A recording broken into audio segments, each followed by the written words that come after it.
All right. Welcome to the Apex Defense Consulting LinkedIn live from London. It's not live Saturday night from New York, but it is live from London. We are delighted to be here. I'm so excited that you have decided to join us. I am Ashley Page Fetko. I am playing your red carpet host for the evening. We're going to talk about all things nuclear verdicts, all things social inflation, all things London market, trends, data, everything coming at you with a sprinkling of young professionals and up-and-coming talent, new trends to look out for because we've partnered with Reis professionals. So to kick us off, I'm going to turn to Jordann Reis, who is my right-hand woman in all things, but a fabulous connector of people, a fabulous connector of ideas, knows everything that's happening. I might be talking her up. Are you ready? I mean, this is big. Knows all things happening with the London market, has been in insurance, was literally born into the industry. And I'm going to turn it over to That you, was such Jordann. a lovely introduction. Lovely or what? I am so thankful to be here. It is loud. We have a lot of friends joining together Yes. for the event. And I guess we should say first that we are, in case you have not gathered from our backdrop. This is not the office. We're not at the office. We were so delighted to partner with Reis Professionals for their inaugural London pop-up event. And as you can see and likely hear, it is a bustling place to be. This is a gathering of many people in insurance here in London. And we're coming to you live literally from the scene. So Jordann, I want to start with you first. Can you just talk to us for anyone stateside? And I also need to clarify, it is, what time is it now here? It's 5:45 p.m. I am sipping Prosecco. It's not the morning time here. Just let the record reflect. This is appropriate Prosecco consummation. And we're chatting with various folks throughout the industry. Can you start, Jordann, by just telling us, we've been here all week with Tyson & Mendez, the National Insurance Defense Trial Law Firm. What have we seen? What have we heard as recurring trends? And talking to folks stateside who are operating domestically, likely with partnerships, either through excess or reinsurance or just familiar with the London market. What can you tell people stateside domestically is happening here from what we've heard from how many people we've met with over the course of this preceding week? Learned so much. And we've been able to touch base meeting after meeting since Monday. Yep. First of all, the best people in London, just so warm and accommodating. Yes. And sharing of information. And I think that's one of my biggest takeaways going back home is the amount of collaboration that is happening in the market between underwriting and claims and risk. There is such a tight relationship, specifically between underwriting and claims, and it's a two-way street.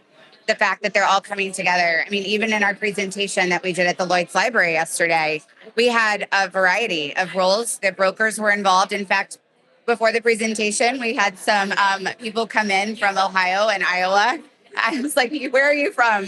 You're from my homeland." And they were there also touring with their broker. And it was nice to see everybody having a holistic dialogue about what's coming up for the market. And we heard a lot about renewables. That was new conversation to me. A lot of focus around energy, renewables, still oil and gas, but more on hybrid and innovative energy production. And I thought that was really interesting. Of course, yes, healthcare and trucking. I think we're behind those in the different classes and practice areas and business lines. Lots of focus, agreed, and lots of focus and interest in AI and cyber, unsurprisingly. Cyber overlaps with so many different areas. We heard conversations regarding cyber and property and other, I think he might join our LinkedIn Live shortly, but lots of conversations around cyber as well. Anything else, anything that you would share with our domestic audience regarding what we've learned here in the London market in our time this week that might be helpful for future collaboration? Pick me. Yes. The collaboration doesn't happen without human interaction. And as much as the ChatGPT and the AI is critical for innovation, nothing replaces the meetings happening outside of the coffee shop right here and the amount of time. I mean, we even our very first meeting, Tracy Boxall with Fidelis mentioned, I take the meeting, I meet the people. You can't have a relationship, a productive, working, effective relationship, especially across a tumultuous claims market where you're being saturated with nuclear verdicts without having that human relationship. And that has to come with in-person meetings. So I would just, for my US friends, take the meeting. show up at the conference. Like, don't sit in the room, talk to people, even across the table or across the aisle, because I think that's where a lot of the collaboration really takes effect here, is because they're having conversations, not siloed to Zoom or email. Yep. Worst email, oh, Pick up the phone at pick up minimum. the phone, have the conversation. Yeah. Yeah, amazing. Thank you, Jordann. You're welcome. Jordan's going to get our next interviewee lined up. In the meantime, I just want to share some somewhat sobering statistics regarding nuclear verdicts and social inflation. We talk about nuclear verdicts being anything in excess of $10 million, but truly it's that disproportionate award, anything that's out of whack.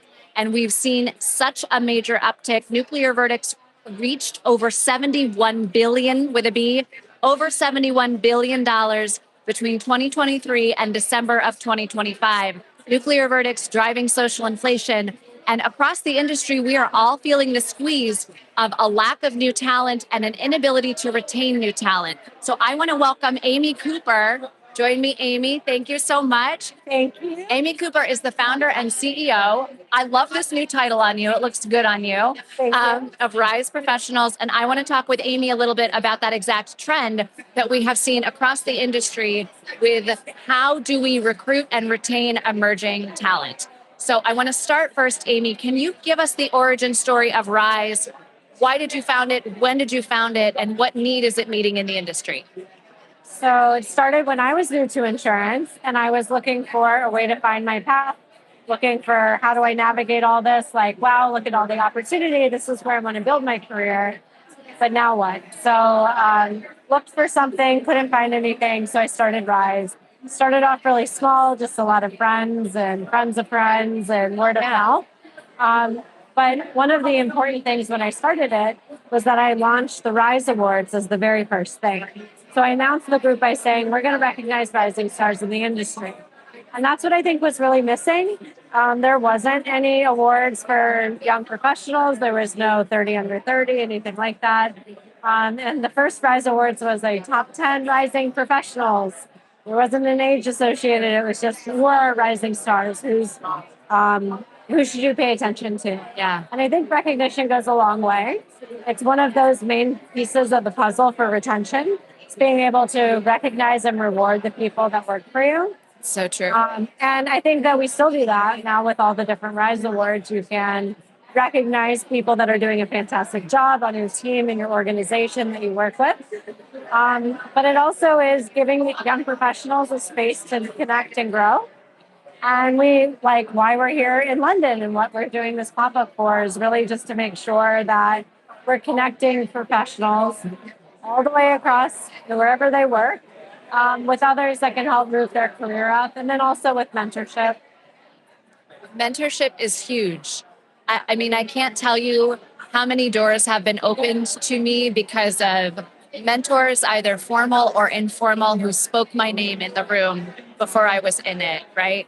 Can you share a little bit about, especially to anyone tuning in who's interested in how to better retain emerging professionals, how can we formalize and build some structure around mentorship so that it has this kind of impact? Because you've done it through Reis, right? We've already seen that impact. Can you share a little bit more about the thought process behind the structure that you put in place and how we can better do that as an industry? Yeah, I hear from a lot of companies about how they have internal programs, but a lot of momentum gets lost when they're too long. So that's why Reis does a 3-month program instead of a lot of programs and companies are a year or indefinite. People lose steam or there's no accountability. I think that part of the purpose of mentorship is different than sponsorship. So finding that it's about leadership, professional development, you and your career. What are your career goals? And how do we help coach you through getting there? So finding the right mentor, I think, is also equally important. Sometimes it's not inside your company. So you should have a mentorship program in your company, but a lot of times you can't pair everyone that wants to have it. So that's why Reis exists. It gives people that outlet to, you want a mentor, you can get one. You want somebody that you can trust that is sort of like a little bit removed from your day-to-day job. And you want to have something that is going to have a high impact. So like a short program Yeah. So if you don't have a program as a company, Rise has some guides that can help you get one started. We work with corporate members to help them build a mentorship program. If they don't have one, you can ask me about it if you want to. Like, come ask me. We'd love to help you. But then also let people participate in outside ones. That's incredible. Yeah. What impact have you seen? Can you share any stories about what you've seen firsthand since the time you started Rise up till now? I mean, the impact that we have seen as an industry has been phenomenal. You've got like over 3,000 members in your community, right? Just online, let alone the people, the professionals that you touch through events like this and other events. Can you share, like, what are you seeing? What tangible impact or effect are you seeing because of your work through Rise? Yeah, it's crazy because now we're over 8,000 members. We've got about half of those logged in on our app right now. Not everyone's using the app yet, but Did you say 8,000? yeah. Holy moly, I thought it was 3,000. Okay, record correction, 8,000. So getting close to 9. It's really cool. The stories that I hear are about how somebody met somebody who mentored them, who gave them a connection, an open door, um, introduced them to an opportunity they didn't have, helped them through a situation. A lot of the mentorship, like, is just talking somebody through so that they can help realize what they should do, not telling them what to do, but being that sounding board for them. So I think we do a good job of pairing people or giving them those opportunities. I remember somebody coming up to me at the end of the Rise Awards a couple years ago, just telling me how like Rise changed her whole life and how she was able to like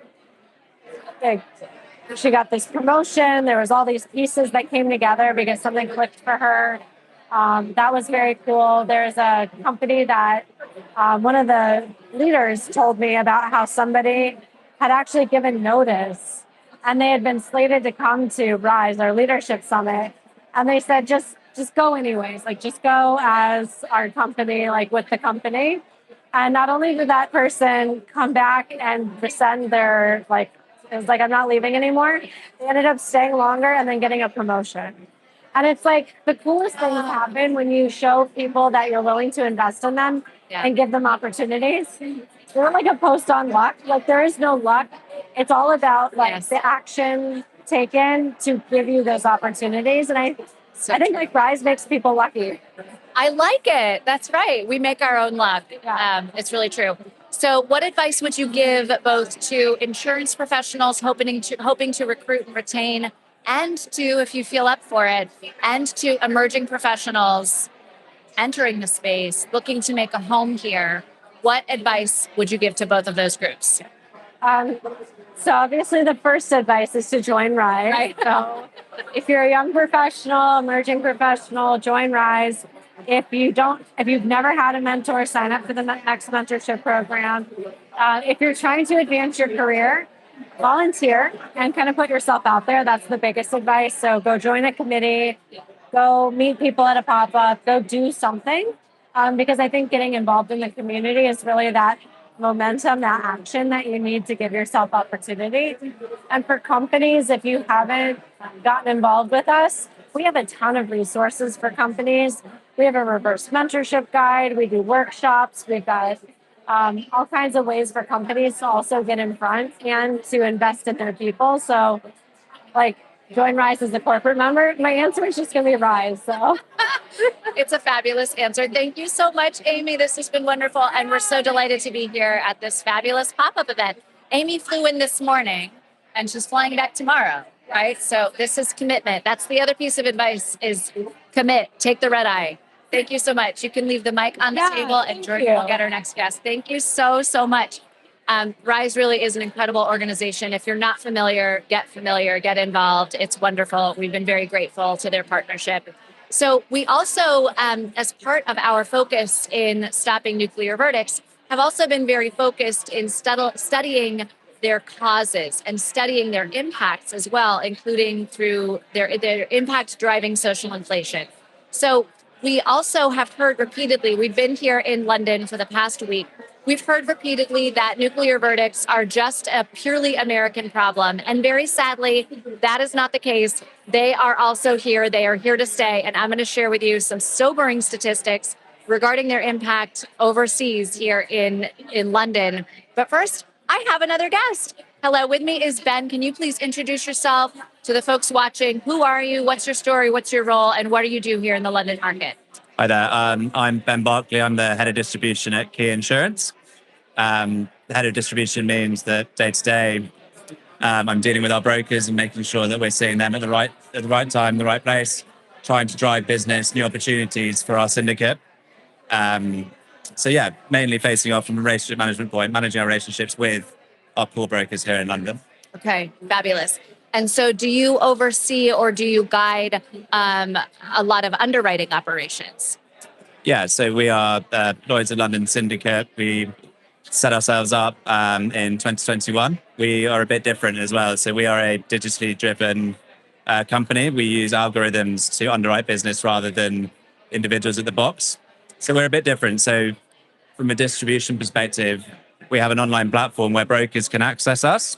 So brokers type in the details around the risk and offer capacity through our platform. So from a distribution perspective, it's a bit different. However, what we're able to do is proactively go after our brokers, encourage them to use our platform and offer them capacity that way.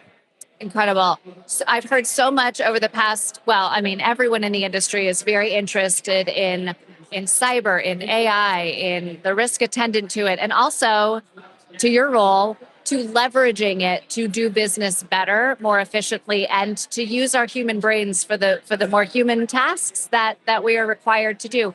Could you share with us what exciting projects or developments have you seen that are helping the industry level up in those ways? Yeah, so I think I'm very lucky to work for a firm that was the first digital and algorithmically driven syndicate in London.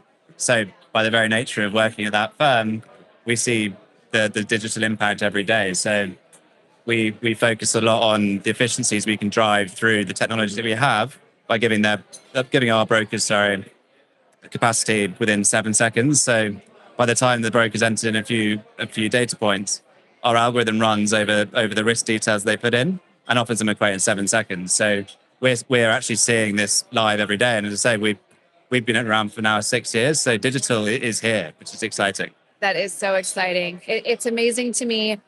From my seat at the table as a trial lawyer, I see so much what the plaintiff's bar is doing and has done to use AI, to use emerging technology to really streamline their operations. They go so far as to identify which cases have a higher likelihood of a massive payout using AI and using available technologies, which then frees them up to kill us, for lack of a better term, to come after us and to secure those nuclear verdicts. It is so exciting to me to see the defense finally moving in that space and really making use of available technologies.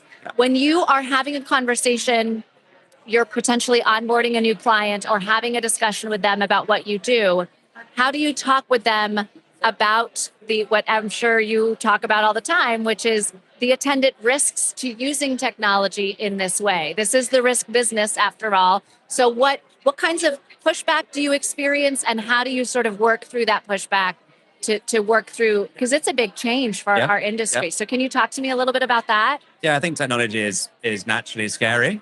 It is. But I think it comes also with a lot of opportunity. And I think it's important to us. It's important for us to demonstrate what could be scary about it, but actually what the opportunities are. So I think seeing is believing for people with technology. And so I think it's our job to make sure that they realize there is value for that. I think it's important for everyone in our industry to think about how the technology can enable us to do more. Yeah. People and relationships is still the very foundation of our industry.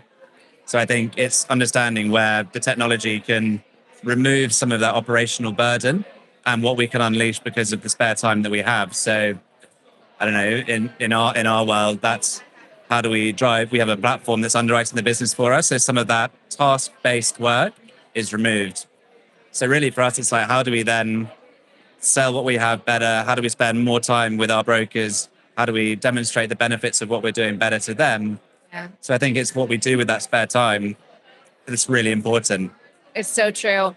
One thing that I've noticed since being in London is that there seems to be a greater interest or willingness, perhaps, to engage more collaboratively across roles, across companies, across organizations. And I think to your point, what we choose to do with that free time is really where the rubber meets the road. One of the things that we could choose to do is to collaborate across roles. And it sounds to me like that's one of the benefits of engaging this type of new technology. Is that fair?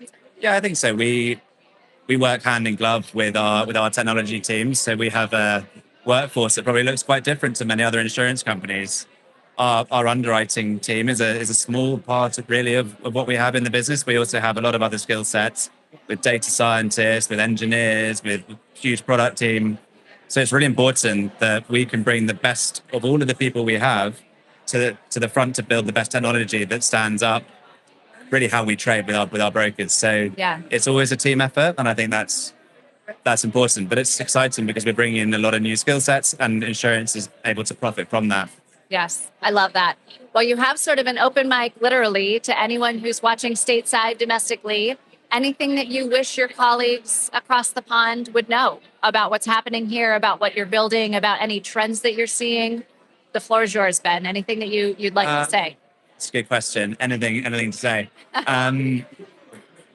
I think that digital is here now. I think it's really exciting. I think it's here to stay. I think we're going to see the market evolve rapidly. So I think keeping tabs on that is really interesting. And I'd encourage people to see what we're doing at Key Insurance. Yeah. So I think that we're on that journey, which is extremely exciting. Yeah, fabulous. Thank you so much for joining Pleasure. me. Very nice to meet you. The microphone right Yes. here. Thank you so much. Yeah. Now go get that beverage. You earned it. Thank you. It is really amazing to me, the resistance to change within our industry. And I get it. Our industry has been around forever. This location where we are right now in London is actually the site of the old Lloyd's building. So literally the birthplace of insurance. It's slow moving. It takes some time to change, but we really do have to change because we're seeing more and more globally that nuclear verdicts, just like technology, are here to stay unless we do something different. One of the new things that we can do differently is to welcome new talent into our industry with open arms. And that's exactly what we're going to do right now. All right. So with me, I would love to have you just introduce yourself. This is the microphone. Okay. Can you just, so right here is the camera. Can you just introduce who you are, what your role is, what your group is, and how you came to be in London? Because spoiler alert, as you're going to hear in a second, she's not from here. Go ahead. Over to you. Well, hello, live stream. Hello, Ashley. My name is Aniyah Rajab, and I'm a senior at Old Dominion University, which is a college in Virginia. I'm a senior there, and I'm double majoring in finance and economics. So I'm in this organization called Gamma Iota Sigma. It's a risk management and insurance organization or fraternity, and they sponsor students to come out and see the world, see the industry. And this is all of our first time in London. So it's been a very great time. We actually have another conference next week in Chicago. So as you can see, we do a lot, and bringing in that new talent, you want to do the professional development, the leadership roles, and Yeah. it's been great. It's fabulous. Aniyah and her group were at Lloyd's Library yesterday, which is where we met. So that's fabulous. So why was a visit to London so critical for your group? What was the messaging that you received, or what were you expecting to learn in coming here? So we know that Lloyd's is, one of the biggest globally insurers, and they do it way, way, way bigger than they do it within the US. So we had to make sure that we come over here and experience where it had all started in. I don't remember the last part of your question. Oh, what were you hoping to learn in coming here? Definitely about how insurance started. I'm very much a numbers girl. I'm a finance girl. So I wasn't that big on the industry. I wasn't that knowledgeable at the moment. But after being out here, we've been out here for about a week now, and we've toured many firms like Howden, the big ones, Evershed, Bridgehaven. And I'm learning a lot about people's positions, whatever job titles they had. We just learned about MGA, the brokers. We get to learn more about what underwriters do, kind of like job shadowing in a way. I love that. So I've definitely learned a lot about, just people's roles. Okay. People's roles. And so are any of those roles, after sort of touring them or shadowing them, are any of them speaking to you? And is it an insurance defense lawyer? Unfortunately, no. Okay, that's all right. I'll still be your friend. All right. So what is it? So something about brokerage is really calling me. It's that they get a lounge here. They get their own lounge. That's why. It No, must be. tell me more. Okay. Brokerage is calling me. Underwriting, not so much. I definitely could do claims and I can do MGA. Me personally, I like how do you say this? I don't like to do things that have to do with, I guess, like maybe feelings or creativity because I'm not a very creative person. Okay. I can be innovative, Okay. but I know that I can't start with a blank canvas on something. Okay. Understood. But if I can have a position where I have to go through something, check the facts on it, and make sure everybody is complying with what our policies are saying, I will want to do that. Same with brokers. I want to connect people. I'm also a huge people person. I love going out to the world, meeting other people, just striking up random conversations. So I know that my personality would be very, very good for brokerage. Yeah, I love that. That's fabulous. So, what advice would you give to any emerging talent who are watching, or to anyone hoping to recruit emerging talent? Because this is emerging talent right here. So, if you're curious about how to recruit and retain, Aniyah's going to tell you how to do that. Well, to the Send them to London. I'm just kidding. yes. To the emerging talent group, I would say, like everyone says, do your networking, do your research on the companies, and make sure you're just doing whatever type of professional development that you can. Make sure you're stacking your resume with, leadership roles. You know, it's kind of different where we're in college and they're expecting us to have some sort of experience, or so we thought. Now, being touring around and asking questions to real CEOs, it's a different look. Well, it might just be because we're in London, though, so I don't know. But I would definitely just say, like, keep making sure that you are networking good. Make sure you're going to things like this, going to pop-ups, going to conferences, because they really will help you. Now, to the people who will employ the emerging talent, I would just say stay up to date with what emerging talent does, maybe, because those are going to be the new people who are running your firm. Those are going to be, like, I guess, like your legacy. So if you know, maybe try to just be a guidance for the emerging talent. Yeah. Amazing. Thank you, Aniyah. You can leave the microphone right there. I appreciate you.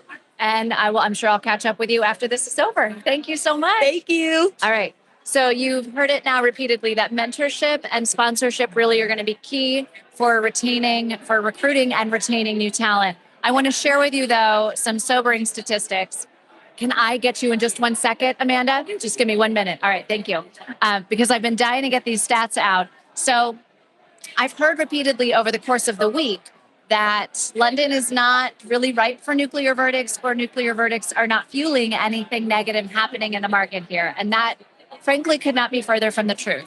I don't want to depress you, especially as you're joining LinkedIn Live, but really what is happening in the US with nuclear verdicts trends, which are trending more higher, more severe, and more places, that is fueling social inflation and underwriting losses, especially for excess carriers and reinsurance, many of which are based in London. I want to share with you some sobering statistics. They're, according to Swiss Re, which released a fabulous report, the Sigma report in 2024. I anticipate there will be another one coming in 2026. The spillover from US cases contributed to 10% of the UK liability claims burden in 2023, and that number is only increasing. I also want to share with you, in advance of coming over here, we also did some research to see, because the system in the UK is so fundamentally different than the system in the United States, much to their benefit, because they don't have the majority of cases decided by a jury, and punitive damages, are less of a concern here. We did do a little bit of research to see what's happening legislatively, and the news there is grim, just as it's been in the United States. Third-party litigation funding continues to be a thorn in the side of the market here, just as it is stateside. And legislatively, just as it's happened domestically in the US, bills that aim to curb or require greater disclosure continue to fall flat or to die. We've seen a little bit of an uptick in the United States, with more states passing more legislation regarding third-party litigation funding. but that continues to fuel not only frivolous litigation, but also nuclear verdicts because a majority of the risk is removed from plaintiffs and from plaintiffs' lawyers. There have also been a series of national laws in the EU and in the UK that have made it easier to pursue mass tort litigation here, as well as product defect litigation. Those things, coupled with the presence of third-party litigation funding, and what we've seen is an uptick in plaintiffs' law firms now trying cases in the UK, means that nuclear verdicts have already been impacting this market, but they are also much more likely to be happening here sooner rather than later. So for anyone, I think I'm talking to most people stateside via this LinkedIn Live, but for anyone who's worried or curious about what's happening here in the UK and in the London market, it's not good. The good news is that we do know what can fix that problem. We do know what can happen throughout the life cycle of a claim to mitigate nuclear risk and to address the biggest pain points in the industry that are causing nuclear outcomes. So I want to see now if Amanda will come back over to join me. I didn't want to wave her off, but I did want to make sure to share some of those stats because I've been teasing them. All right, so joining me now, if you can hold it, that's better. I'm getting news from my producers. Just kidding, I'm not a newscaster, but I am getting news that holding the microphone is better. So can you introduce yourself briefly to the folks via the LinkedIn Live and share sort of what your role is and how you came to be in London this week? Absolutely. My name's Amanda Lasen. I currently work in claims and workers' comp. And I came to London because of the Spencer Education Foundation. They gave us a grant to come here. I'm also a student at Old Dominion University studying risk management and insurance. So that's what brought us here. That's fabulous. I love that there is now a greater movement of college students to get interested in risk management, in insurance. Marin Mooney, who's one of our, do you know Marin? She's fabulous. No. If you don't know Marin, I'll make sure that you know Marin. Anyone who's watching, go meet Marin Mooney. She always says insurance is life or insurance is sexy. And while it may not be the sexiest right now, it is absolutely life. And so to see younger people taking an interest in it is key. So we met yesterday at the Lloyd's Old Library. Thank you for coming to our speech. So can you share, you sort of were one of the primary, I know you say you did not organize this trip, right, but one of the primary instigators to bring this group over to London. Why was it so critical to this group of young people to come to the really the birthplace of insurance, the home of insurance, and to see it firsthand? Yeah, well, that's exactly why. It's the birthplace of insurance. In our risk management classes, we are hearing about Lloyd's every day. We're hearing about the founding of insurance through the Lloyd's coffee shop. And we felt it was necessary to come here and really see the market firsthand. And of course, the US and in the UK, we influence each other's markets. So this has been a great experience, and just go to visit so many different firms. I think we visited about 8 different firms, including ones who create advertisements for insurance companies. So we've really kept it pretty broad, and it's been an amazing learning experience. Nothing that you can learn from a textbook.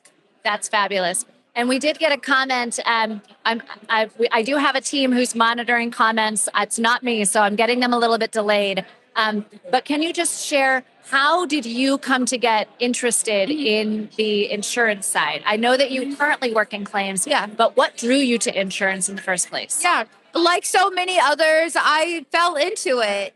It was completely accidental, but I realized there's a lot of opportunity. And it's interesting. It's never boring in insurance. And that's our stereotype, is it's boring. Right. But it's so exciting. Every day is different for me. In workers' comp, I never know what injury will cross my desk each day. I always have something to research. Yes. I always have something to figure out, a problem to solve. And I love that about insurance, and I love that about claims. That's amazing. And I went back to school to study insurance. So, I just thought it was necessary. I wanted to be very well-rounded, both professionally and educationally, like academically. Yeah, love that. So are you planning on, once you graduate, are you going to stay in claims? Do you want to pivot roles, or what are you hoping to do? I'm one of those people who I am so interested in so many different fields in insurance. I don't know if my time in claims is over. I could see myself being an adjuster for life, but I do have a lot of interest in risk management. I went to a URMIA conference, which is University Risk Management, and I really truly love that. So that's something I would be interested in exploring potentially once I graduate as well. Yeah, That's fabulous. Are you connected with RIMS at all? I am. Yes, Okay. I'll be at Risk World in Philly. Great. So will I. I'll see Yes. you there. Awesome. All right. See ya. Fabulous. Thank you Yes. so much, Amanda. Of You can leave course. the microphone right here. Thank you. I will see you shortly. Thank you. For anyone who is not connected with RIMS, I'm not being paid to plug them, but really they are a fabulous organization and they do a tremendous amount of legislative work to try to curb some of these trends, these disturbing trends that we've seen. I also just want to share something. So there's been a lot of reports that have been done regarding nuclear verdicts, regarding trends. Tyson and Mendez, in October, we released the second book where we actually analyzed through looking at trial transcripts what is actually happening in courtrooms where a nuclear verdict is delivered. Very often when I talk about this, I hear so often that jurors are to blame. Jurors are crazy. I have to tell you guys, that is a passive approach to this industry. We, as trial lawyers, as risk managers, as underwriters, as brokers, as claims professionals, whatever role we occupy, we have control over the outcome. We can no longer be passive participants. I hear a lot of times too that younger jurors are particularly to blame. I know I'm millennial, so maybe I'm biased in saying this, but multiple studies have confirmed actually that millennial and Gen Z jurors are not problematic jurors. Do not run from us. We can be really, really good for the defense. And we have a tremendous percentage of baby boomers actually that tends to be more problematic jurors. Not good to ever stereotype, but when we're talking about up and coming talent and up and coming jurors, we need to be mindful of that as well. Several jurors that have been surveyed confirm a longstanding issue with corporations and with entities. I want to share this with you. A smaller percentage of jurors are likely to trust courts, 48% compared with 67% pre-pandemic. This is a report from the global law firm Orrick that we've cited repeatedly. Thank you, Orrick, for your work on this. This is incredible. But there is even more jurors that have an anti-corporate mindset. Corporate identity effect, which is the belief that corporate or entity defendants are more likely or more deserving to be found liable and more owing of higher damages. So that's a triple whammy right there. Anti-corporate bias and corporate identity effect is alive and well. Nearly 2/3 of jurors surveyed believe that it's an important function of juries to send a message to corporations to improve their behavior, and 77% of those surveyed favor the use of punitive damages in order to do just that. What's concerning about that is that our study of nuclear verdicts confirms that the biggest damages component of nuclear verdicts is not even punitive damages, it's pain and suffering.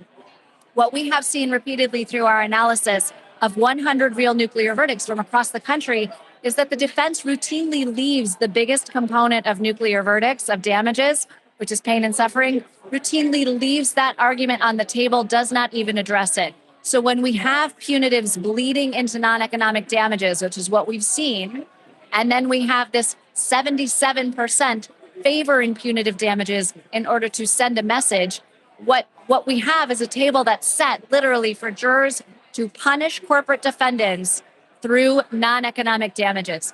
The takeaway there is that our industry has to evolve in the way that we work up and try these cases. It's no longer optional. It is absolutely mandatory.